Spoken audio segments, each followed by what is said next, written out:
ఈ విజయం ఆరోసారి విజయం సాధించడం పట్ల చాలా సంతోషంగా ఉన్నానని సర్దార్ రవీందర్ సింగ్ పేర్కొన్నారు. ఓటుకు నోట్లు ఇచ్చి గెలవాలనే ప్రయత్నాలు జరిగినా తన గెలుపు సుసాధ్యమైందన్నారు. నా గెలుపు కేసీఆర్ కు అంకితం చేస్తున్నానని అన్నారు. ఇదే నా చివరి పోటీ అన్నారు. మున్సిపాలిటీకి మరెన్నడూ పోటీ చేయనని సర్దార్ రవీందర్ సింగ్ ప్రకటించారు.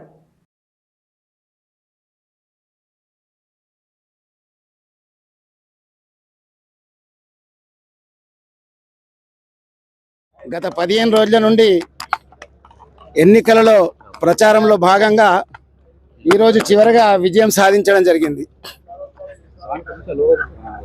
ఇది నేను నా జీవితంలో ఆరోసారి ఎన్నిక.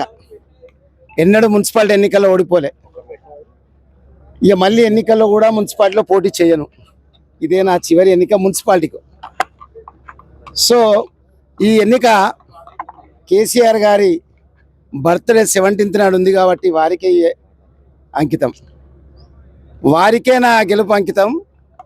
ప్రజలందరూ కూడా నన్ను ఆదరించి 250 ఓట్ల మెజార్టీతోటి గెలిపించినందుకు నా డివిజన్ ప్రజలకు రుణపడి ఉంటా, మరియు పూర్తిగా వాళ్ళకి అవైలబిలిటీ ఉంటా అనేది నా ఆలోచన.